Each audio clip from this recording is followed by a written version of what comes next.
Amigas, amigos y amigues. Hoy tenemos a Gustavo Márquez y como siempre la presencia permanente de Javier Miedo. Te dejo para que presentes a Gustavo. Bueno, hoy es un día muy especial porque Gustavo es un viejo militante de la izquierda venezolana, Más bien un antiguo militante.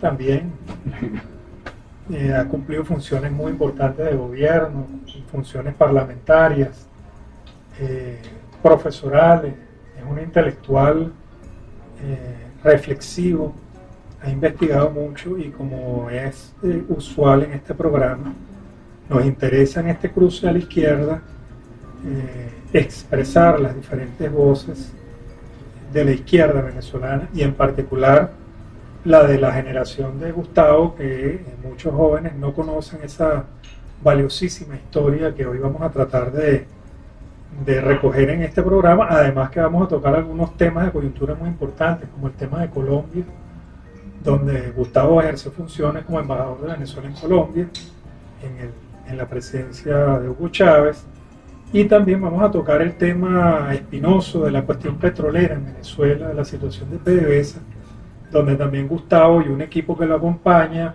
en la plataforma en defensa de la Constitución tienen una propuesta ante la situación actual de PDVSA y de la situación de la política petrolera venezolana.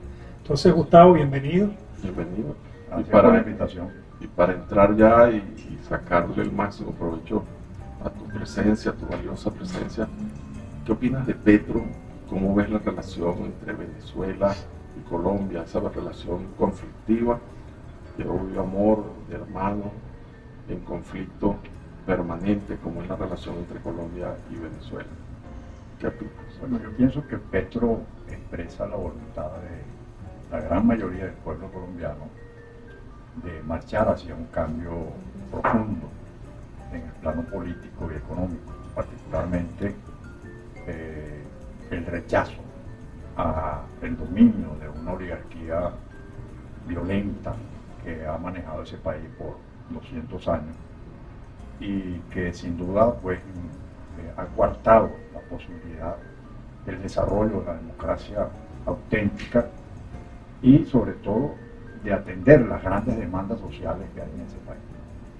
Creo que Petro, que representa un liderazgo de la izquierda colombiana, con una trayectoria muy importante de combate desde su presencia por lo que fue la guerrilla del M-19, pero sobre todo en su trayectoria como parlamentario comprometido con la defensa de los derechos humanos, con la lucha contra el narcotráfico y la droga y con la posibilidad del restablecimiento de la tierra para los grandes campesinos, los sectores del campo que han sido desplazados como consecuencia justamente de un conflicto permanente que ha vivido y que vive ese país.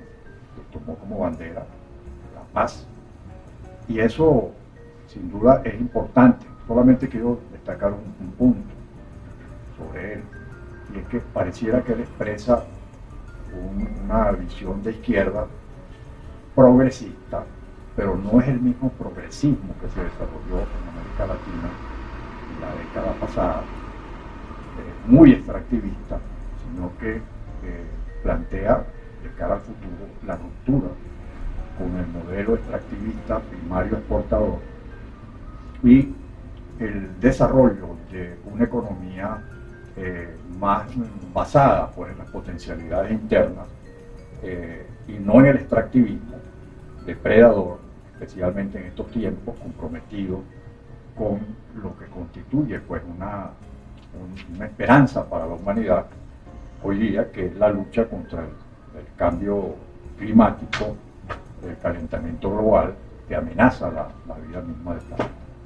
Con relación a Venezuela, yo diría concretamente que, bueno, prácticamente hay que rehacer totalmente las relaciones de Colombia con Venezuela en el plano económico comercial.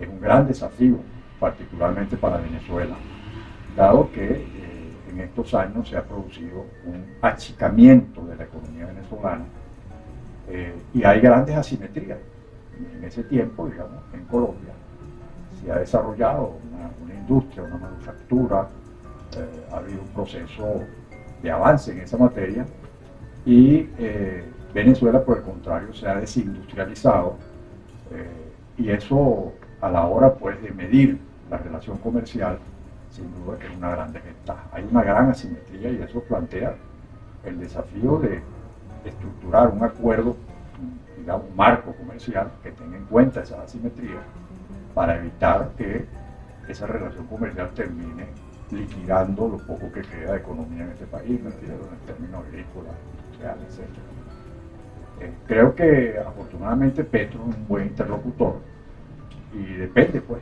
también del gobierno de Venezuela la importancia que le da a estos temas, ¿no? Si no le da ninguna importancia, se dice que va a ser una zona económica especial en la frontera, abierta, y por ejemplo se va a comenzar a generar el transporte transnacional sin que se tomen las medidas, sin duda que va a afectar muchísimo a nuestro país.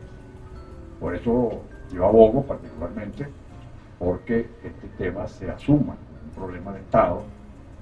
Se trata de recuperar no solo la relación comercial, sino la relación entre los pueblos, la lucha contra el chauvinismo y la estigmatización que se ha dado en estos años, ¿no? Particularmente en el caso de Colombia respecto de los venezolanos, y lograr pues una cooperación que se puede dar en sentido plural, una convivencia, y a eso no abona para nada posiciones como la de Diosdado Cabello, por ejemplo.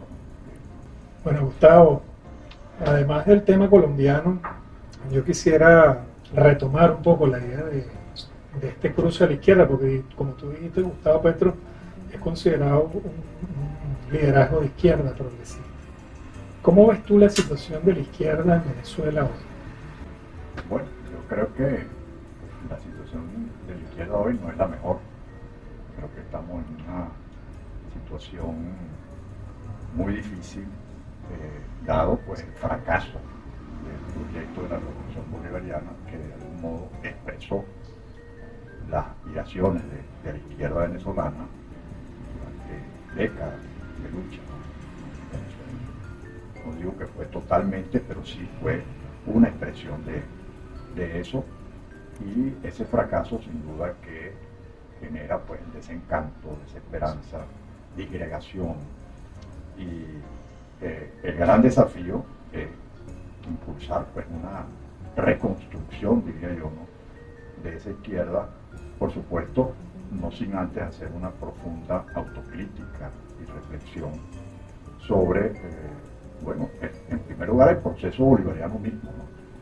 Pero, por supuesto, dentro de todo eso, el poder tener una percepción clara de cómo se ubica esto en el contexto global de los procesos que se vienen dando a nivel global en el mundo, ¿no? Porque sin duda, si hay un momento en el que no es posible pensar las cosas localmente, es este momento. Siempre es así, ¿no? Pero hoy día, con mucha mayor razón, en el caso de Venezuela todavía mucho más, dado que estamos en el epicentro de un conflicto geopolítico global, y sin duda hay gran dispersión, y la mejor demostración es lo que está pasando con la izquierda europea entre todas estas cosas. No hay una articulación clara, más allá de la lucha contra el calentamiento global, los movimientos feministas, este tipo de cosas, pero las luchas antisistemas, pero no se logra realmente retomar el sentido político de la transformación para superar al sistema capitalista como sistema imperante en la economía. Y eso, por supuesto, en el caso nuestro, es un gran desafío, ¿no? Yo particularmente pienso que el hilo conductor para impulsar esa reconstrucción es la profundización de la democracia. Es decir, creo que la izquierda tiene que retomarse el concepto de democracia y asumirlo. En algún momento hablar de democracia era hablar de la democracia liberal, ¿no? Y decir, bueno, está desechado porque la única democracia que hay es la democracia burguesa, y por esa vía se excluía la posibilidad es que en la transformación política se ve precisamente sobre la construcción de un régimen democrático. Régimen democrático que es el gobierno del pueblo, por el pueblo, para el pueblo, ¿no? Una pregunta, Gustavo. Tú fuiste parlamentario durante la implementación de los programas de ajuste de Pérez 2 y Caldera también 2. Sí. ¿Y cómo percibes tú esa experiencia como parlamentario con la situación de Venezuela desde el año 2018, donde claramente pareciera visorarse unas líneas programáticas de política muy parecidas al ajuste ortodoxo? ¿Qué reflexión te lleva? Bueno, lo que yo diría es que estamos frente a un nuevo momento de los ciclos petroleros. Es decir, así como en el final de la década de los 90 hubo una depresión, recordarán, ¿no?, en el precio del petróleo, de los ingresos petroleros, el país estaba altamente endeudado. Es decir, se dieron una serie de condiciones allí que hacían necesario aplicar un ajuste para lograr estabilizar la economía y salir adelante. Ese fue el esquema. Y se planteó una reestructuración global bajo el modelo neoliberal del consenso de Washington. Y el Fondo Monetario fue prácticamente, aun cuando Venezuela no hubiese necesitado, no lo necesitaba en el fondo, ¿no?, porque viniera el Fondo Monetario Internacional, los neoliberales que plantearon como paradigma ir hacia una economía abierta, no liberal, globalizada, bueno, tomaron esa vía porque era la manera de imponer el paquete, ¿no?, por esa vía, ortodoxo. Y digo que no necesariamente, porque Venezuela tenía todavía mucha potencialidad para endeudarse, para tener crédito, para tener otras salidas. En definitiva, diría que la caída del ciclo petrolero genera un ajuste, y ese ajuste hoy día pretende volver a ser neoliberal, a pesar de que el neoliberalismo se agotó en el mundo. Porque el libre mercado como tal... Y el ejemplo es lo que acaba de pasar ahorita en Inglaterra, ¿no? Cómo las medidas que se toman allí trajeron como consecuencia la renuncia de 47 días del mandato de la primera ministra. Se vino abajo, sí. Sí, y la otra cosa es que la propia situación de la guerra de Ucrania y las medidas que ha venido tomando Estados Unidos de aplicar, por ejemplo, sanciones que limitan el libre mercado, que acaban con toda la arquitectura jurídica del libre mercado. La OMC prácticamente no existe, ¿no? Es un organismo clandestino hoy día. Esas salidas no son. Sin embargo, en el caso de Venezuela, volvemos a lo mismo. Al nuevo ciclo de ajuste se echa mano igualmente al modelo neoliberal, a lo mejor parcialmente, gradualmente, pero en definitiva ese es el paradigma que hoy está planteado, con el agravante de que de lo que se trata aquí es prácticamente de una desnacionalización, es decir, no solamente privatización, sino entrega de soberanía. ¿Cómo ves tú eso en el área petrolera? Pero vamos a hacer esa pregunta muy importante, Gustavo, tu visión, tú que eres un experto en el área petrolera también, Gustavo es de todo, Gustavo es como la sal en cualquiera, la verdad que Gustavo es impensable, y sería bien bueno que nos contestara esa pregunta que ha dejado Javier en el aire sobre la industria petrolera, el papel del petróleo. Decía en estos días Víctor Poleo, que estuvimos conversando y que vamos a traer en este programa, que así como Lenin decía que la revolución era otra cosa que soviet más electricidad, y capitalismo es libre mercado más electricidad, más energía. El papel de la energía es fundamental para el mundo de los días que corren, de modo, Gustavo, que te dejamos esa pregunta. Ya venimos aquí en este cruce riquero. Seguro Constitución, 33 años volando alto y seguro. Seguro Constitución, innovando para servir. Seca Consultores, compañía anónima, 27 años número 1 en bancos y seguros. Seca Consultores, compañía anónima, inteligencia corporativa y comunicacional al servicio de su marca.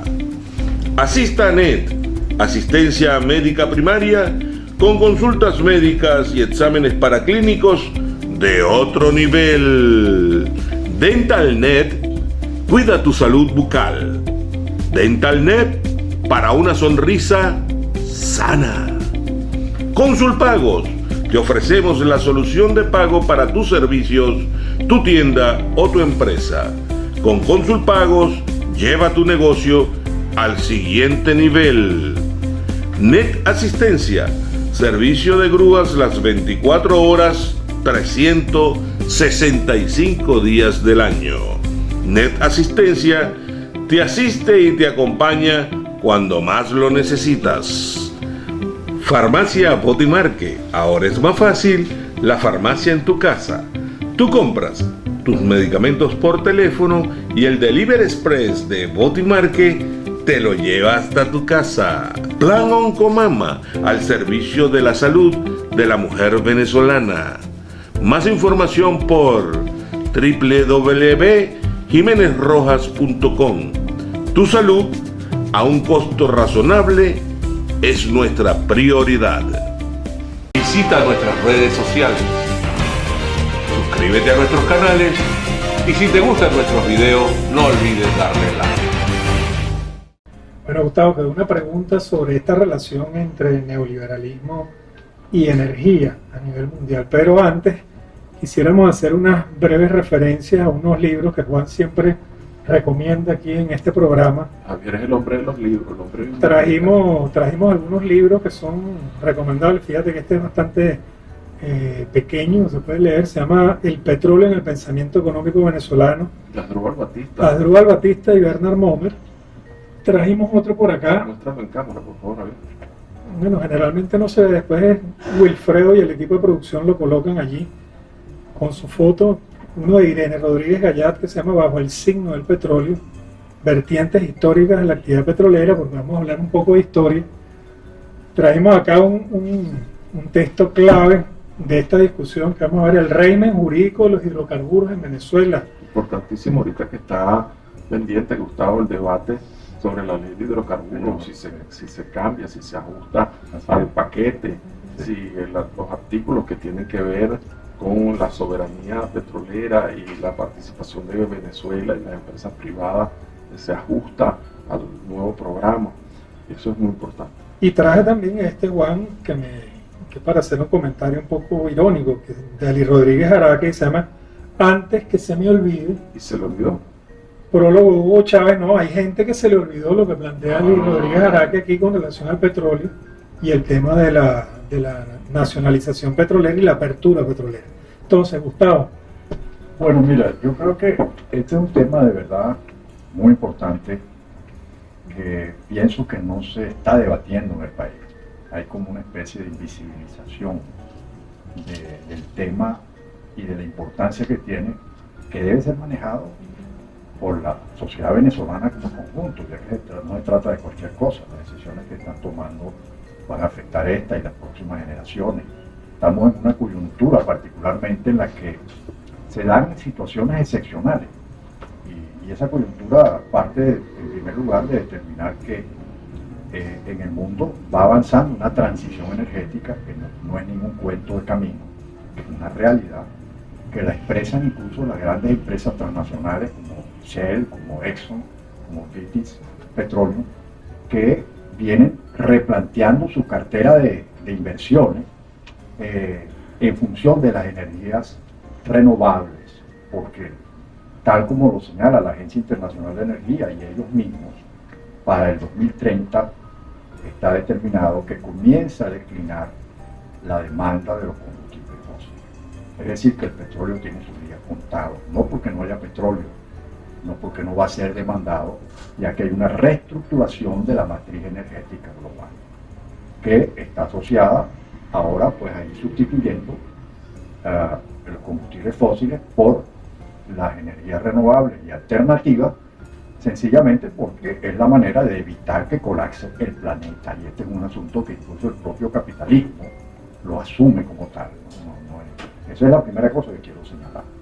Entonces Venezuela, que tiene mucho petróleo, que tiene unas grandes reservas, no puede mirar esto como si no existiera, ¿no? Con indiferencia. Con indiferencia.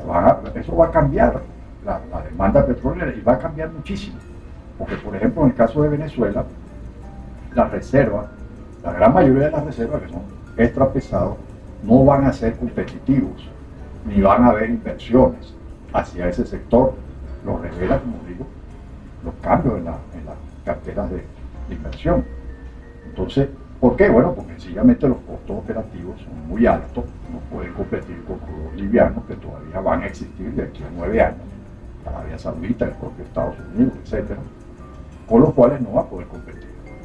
Entonces, eso plantea ya de suyo, más allá de la parte ideológica, que hay que pensar en una reconversión de la industria petrolera para el futuro, pero que el futuro ya está aquí. Y eso significa, por ejemplo, plantearse la transición de la materia energética nacional y el desarrollo de inversiones en el sector de energías renovables y ir saliéndose del negocio petrolero, aunque parezca esto mentira, pero es así. No quiere decir que no se va a producir más petróleo, claro que sí, va a seguir existiendo por un tiempo, en un proceso de transición que puede durar 2 décadas, 3 décadas, ¿no? Pero sin duda esto hace necesario que Venezuela cambie totalmente. Ese es el primer elemento. Ahora, yo me acuerdo que en la época de Chávez, él citaba a Pérez Alfonso y otros autores, y Chávez quería diversificar aguas abajo la industria petrolera y se había planteado un gran impulso de la industria petroquímica y un gran impulso de la industria del plástico en Venezuela. Creo que fue la época en que se creó Monómero, ¿no? O sea, repotencia Monómero. Y se le da el estatus que llegó a tener y la importancia. ¿Qué pasó con esos planes? Bueno, simplemente no se desarrollaron. De hecho, la ley orgánica de hidrocarburos lo plantea abiertamente, claramente. Dice, se va a desarrollar aguas abajo y aguas arriba, las cadenas de suministro para la cadena de valor de la industria petrolera. Pero eso no se hizo. No se hizo, porque una cosa decía Chávez, impulsaba los proyectos y al final eso no terminaba en nada. ¿Pero por qué? Falta de capacidad, esa es otra discusión. Corrupción. Bueno, yo creo que eso de todo. Yo creo que eso último quizás es lo más importante, el tema de la corrupción, que lo desvía todo, y el petroestado y el metabolismo, ¿no?, que genera ese petroestado para autorreproducirse, que hace imposible que pueda ir hacia otra dirección. Te decía, volviendo al punto, ¿no?, tenemos poco tiempo que el segundo elemento aquí, aparte de la transición energética, es el colapso de la industria petrolera. Bueno, sobre esa parte, ¿cuándo comienza ese colapso? Ese colapso yo diría que comienza por allí en el 2010, 2011, comienza de una manera regresiva, ¿no? A pesar de que en ese momento hubo un pico, ¿no?, pero la curva luego se ve claramente la caída de la producción petrolera. Se pudo recuperar del paro. Sí, subió muy alto y después comenzó a bajar, ¿no? Y eso a pesar de las inversiones inmensas que se metían supuestamente, para que tengamos una idea de la corrupción en la Faja del Orinoco y en las estrategias equivocadas. Ahora bien, ¿por qué digo lo del colapso? Porque eso significa que la rehabilitación de esa industria en un escenario, pues, pensando que el petróleo va a seguir siendo el eje de la economía venezolana, bueno, va a tardar tiempo. De hecho, las propias transnacionales hablan de 10 años, y no para llegar a 3 millones ni nada de eso. A los sumo se llegarán a 2 millones y medio, si se dieran todo ese cúmulo de inversiones, dicen ellos, ¿no? Pero fíjate lo que la práctica es esta. ¿Cuánto estamos produciendo ahorita? 700.000. Maduro dijo que íbamos a producir 2 millones a finales de año. ¿Tú crees que lleguemos a 2 millones? Si el promedio ha sido de incremento de 150.000, 100.000. Y además que buena parte del petróleo venezolano es pesado, su extracción es muy difícil. El petróleo de la Faja hay que hacerle criogénesis, y los pozos del sur, que son livianos, son pozos residuales que ya están extenuados. Es muy difícil la inversión en la industria en este momento. Es muy difícil, de colapso. Es muy difícil, Juan, pero fíjate tú, sin embargo, la solución está justamente en esos pozos residuales. Porque, como te decía, el crudo pesado no es competitivo, salvo lo que ya tenemos desarrollado, que son como unos 600.000 barriles. Pero tiene el problema de que hay que importar diluyentes y petróleo y gas liviano para mezclarlos. Pero realmente la solución está en los crudos que están en Occidente y en Oriente, particularmente en Occidente, que hay grandes reservas todavía, Y el gas, El gas también, por supuesto. Pero esos crudos se extraen, no necesitan ningún diluyente y hoy día la tecnología permite unos costos más bajos. Estamos hablando ahí de una reserva para 20 años, estimada así, en el caso de Campo Bocán, que es un solo campo, por 20 años produciendo 1.600.000 barriles, con una inversión muchísimo menor. Con esto lo que quiero decir es que aquí se ha abultado la inversión para justificar una entrega de la industria petrolera, de la soberanía, cuando realmente hay posibilidades, y eso es lo que venimos diciendo, de hacer una inversión progresiva con la participación del capital nacional, privado, que lo viene haciendo, y con algunos capitales extranjeros que quieran invertir, que van a querer, ¿no? Van a querer porque eso es negocio. Entonces no es necesaria una nueva apertura petrolera al estilo Carlos Andrés Pérez. No es necesario, eso es lo que decimos, no es necesario. Porque además hay otra cosa, que es el tercer factor de la coyuntura, y es que la economía venezolana se desconectó de la industria petrolera ya. Está desconectada. Es como que tú dices, bueno, ¿y cómo vive?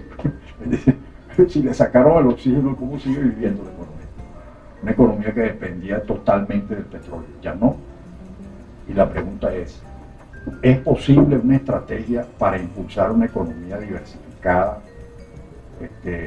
donde se desarrolle, digamos, las potencialidades endógenas del país en el turismo, en la agricultura, en la industria endógena, en sectores, digamos, donde hay potencialidades y donde es la única alternativa que tenemos? Porque el petróleo, repito, lo que se produzca, menos lo que hay que entregarle de acuerdo al esquema, ¿no?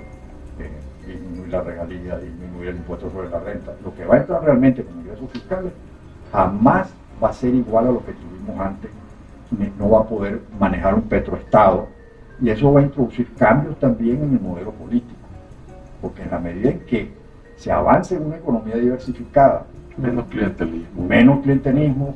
una economía Por esa vía. por esa vía, sí, estructural, más autonomía y sobre todo un sector económico menos dependiente del Estado y un Estado menos dependiente de la industria petrolera, porque va a depender de los impuestos y de la producción, creando una dinámica completamente distinta a la que tenemos hoy, que es chupando de la renta y más nada. Entonces, por eso decimos que la coyuntura no solamente es para hablar aquí de una transición energética en Venezuela, cambio de la matriz, reconversión de PDVSA en una empresa de energía eléctrica más que solo petrolera, que sea eléctrica y petrolera, sino que también es la coyuntura para impulsar un cambio definitivamente, para salir del modelo rentístico petrodependiente, ¿no? Que es el que nos ha tenido atrapados y que sin duda es la causa central de esta crisis. Nosotros estamos en crisis en el fondo, ¿no? Nos quitaron la bombona de oxígeno y estamos, bueno, boqueando aquí en el país. Y un petroestado que vivía a partir del reparto de la renta ya no puede hacer. Entonces, eso hace, y volviendo al tema de la izquierda, que si nosotros nos ubicamos en esa perspectiva de que es una transición energética, una transición económica, pero también una transición política que no va a venir por acuerdo desde arriba, por negociaciones, que si hay elecciones libres, que si no sé qué, sino que va a venir por esta dinámica. Entonces la izquierda tiene mucho que hacer. Tiene banderas programáticas que en este momento levantar. Eso sí, por supuesto, una izquierda reformulada, ya no podemos salir renovada, con una visión más realista de las cosas, que nos permita realmente entender que la revolución viene, pero una revolución que hay que irla dando por pasos, y no es porque sea secuencial, no es porque primero una cosa y después la otra, sino porque realmente es así, la vida es así, nada es pasando un switch. No, y además hay una encrucijada a nivel mundial, alimentaria, energética, ecológica, que es importante también tomar en consideración el cambio de los paradigmas que se están dando. Vamos a venir sobre eso, Javier. Exactamente. Con este caballo de Ingrid Ferrer, el caballo de Don Quijote, el caballo de las esperanzas, volvemos aquí a este cruce a la izquierda. Bien. Seguro Constitución, 33 años volando alto y seguro. Seguro Constitución, innovando para servir. Seca Consultores, compañía anónima, 27 años número 1 en bancos y seguros. Seca Consultores, compañía anónima, inteligencia corporativa y comunicacional al servicio de su marca.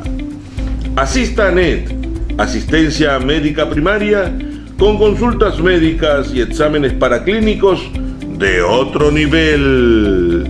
DentalNet, cuida tu salud bucal. DentalNet, para una sonrisa sana.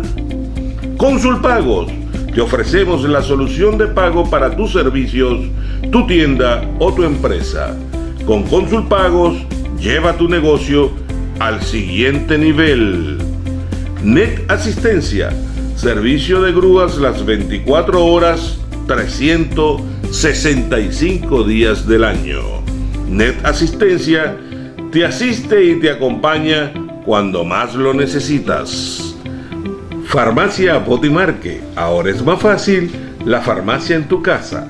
Tú compras tus medicamentos por teléfono y el Delivery Express de Potimarque te lo lleva hasta tu casa. Plan Oncomama, al servicio de la salud de la mujer venezolana.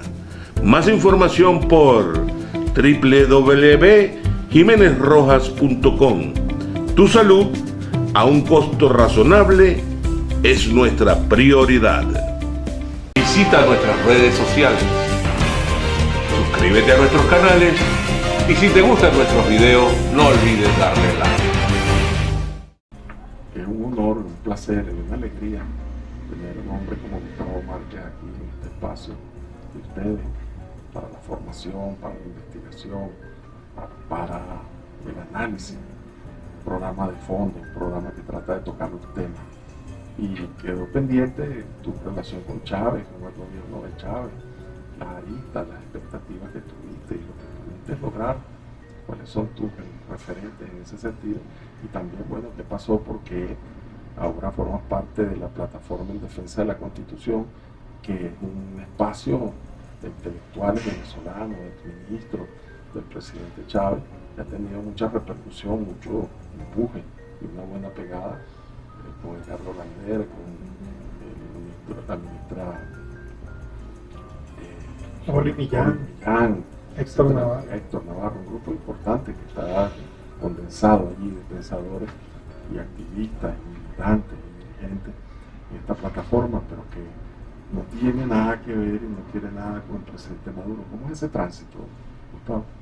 Bueno, mira, comenzando por la primera parte que me planteas. En realidad, nuestro vínculo con el proceso bolivariano se da a partir del año 98, justamente en la campaña electoral. Recordemos que el MAS hizo alianza en el Foro Patriótico para apoyar a Chávez, ¿no? De hecho, la votación del MAS fue fundamental para el triunfo de Chávez, sin la cual no hubiese podido ganar, porque aportó el 10% de la votación, y que fue lo que hizo justamente la diferencia con Salas Gómez, ¿no? En esa primera elección que tuvo Chávez. Al 99 estamos hablando. Sí, el 99. De manera que, en ese sentido, ahí estuvimos y, bueno, acompañamos ese proceso con mucho entusiasmo, entendiendo que era un proceso en construcción, ¿no? Programática, política, pero que ya tenía unos rasgos bien definidos, que ya veníamos viendo, pues, y que nos hizo que dentro del propio MAS, años antes, impulsáramos esa candidatura, que no salió de la nada, sino que realmente ya en el año 95, cuando yo estuve en la presidencia del MAS, en la convención del partido, conjuntamente con Enrique Ochoa Antich, que era el secretario general, llevamos a la convención crear un polo de izquierda con la causa R y con el MBR 295. El MAS al final no terminó tomando esa política porque la dirección, el aparato del partido se impuso por la vía, pues, de hacia la socialdemocracia y no se desechó eso, digamos así, ¿no?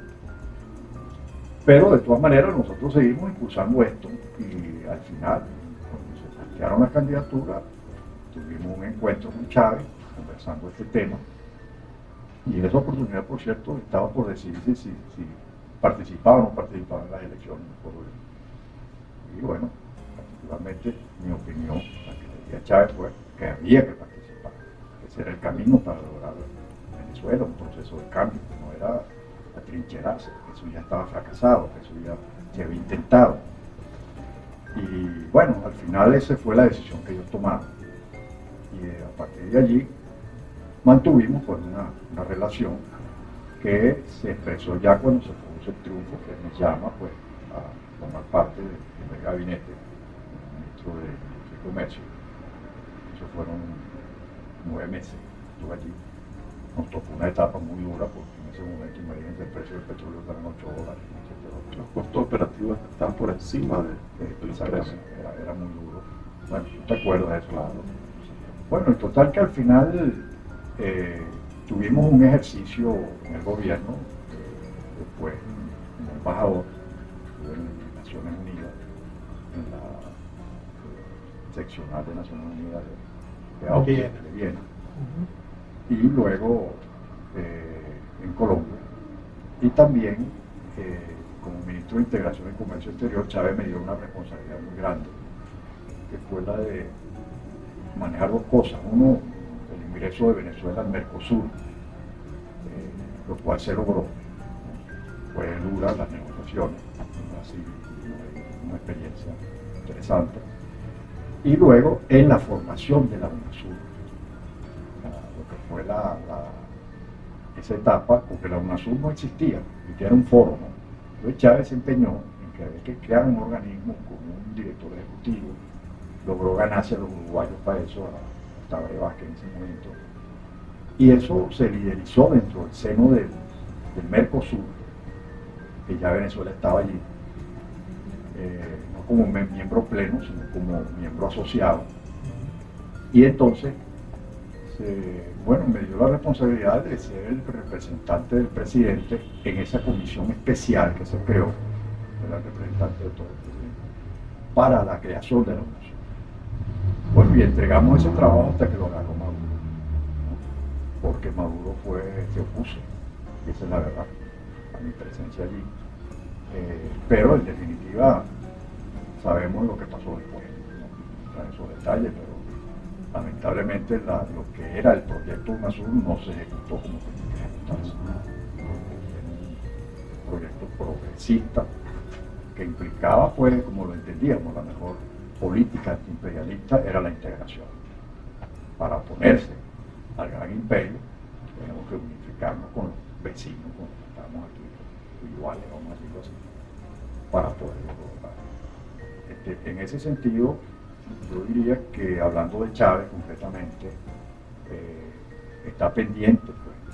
No digo de parte mía, yo he dado mis opiniones, pero creo que tiene que ser una reflexión colectiva, hacer una profunda autocrítica sobre este proceso, que como todo tiene sus partes muy malas, partes regulares y partes buenas, y es necesario rescatar eso. Dentro de eso, justamente está el tema de la integración latinoamericana, de los proyectos que aquí se desarrollaron, y la Constitución, que yo diría que es el logro más importante, porque es una Constitución hecha para la transición, para un proceso de transición, de profundización de la democracia, cosa que no se logra, justamente porque hay una reversión en el año 2007, cuando Chávez plantea la reforma constitucional de manera anticipada, pretendiendo acelerar el tiempo, hacer el socialismo por decreto, todo eso que sabemos, muy influido por el modelo cubano, por el modelo soviético, autoritario, que lamentablemente pues es un bandazo, nos trajo hasta aquí. Bandazo que da Chávez. Sí, son bandazos, exacto. Hay 2 Chávez, como decía García Márquez, hay 2 Chávez y hay que saberlo diferenciar. Saber, digamos, lo bueno y lo malo. Lula también decía eso, y Chávez, a veces me encuentro con uno, a veces con otro. Sí, ahora, ¿qué pasa con Maduro? Bueno, Maduro simplemente tomó una ruta distinta. Simplemente para mantenerse en el poder, ahí tendríamos que hablar un poco más profundamente, no tenemos mucho tiempo, pero yo diría que... ¿Tú crees que existe madurismo? Sí existe madurismo, y Maduro representa un quiebre, una corriente autoritaria, de gobernar prácticamente de facto al margen de la Constitución para mantenerse en el poder. Y en el plano económico se traduce ese autoritarismo en el establecimiento de un esquema neoliberal al estilo periférico, ¿no? El neoliberalismo periférico, que es el neoliberalismo, que es el neoliberalismo en sí, porque yo pienso que el neoliberalismo no es simplemente un trabuco ideológico de los países centrales, estoy hablando de Europa y Estados Unidos, para dominar a la periferia, porque ellos no son neoliberales, para nada. Claro, incluso dicen que la historia del neoliberalismo fue en Chile con el libro ese que se llama El Ladrillo, que fue el instrumento teórico para Pinochet, para impulsar la política de Pinochet. Exactamente.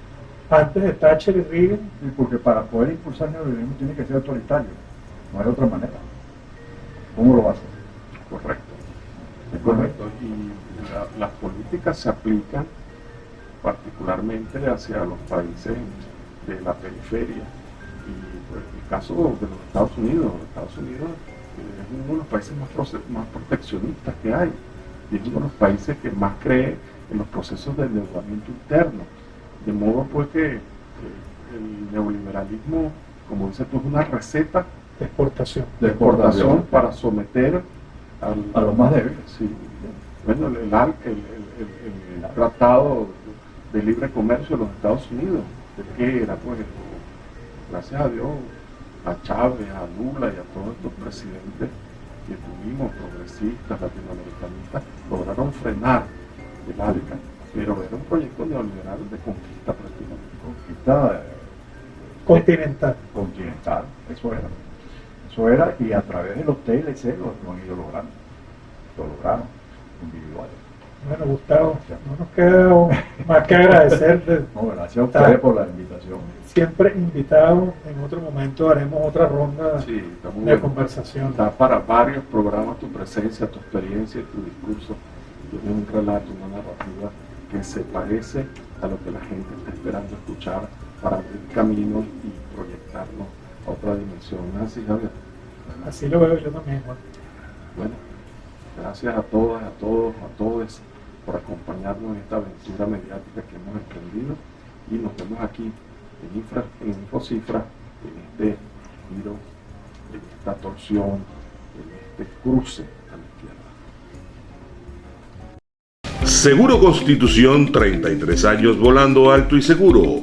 Seguro Constitución, innovando para servir. Seca Consultores, compañía anónima, 27 años número 1 en bancos y seguros. Seca Consultores, compañía anónima, inteligencia corporativa y comunicacional al servicio de su marca. Asistanet, asistencia médica primaria con consultas médicas y exámenes paraclínicos de otro nivel.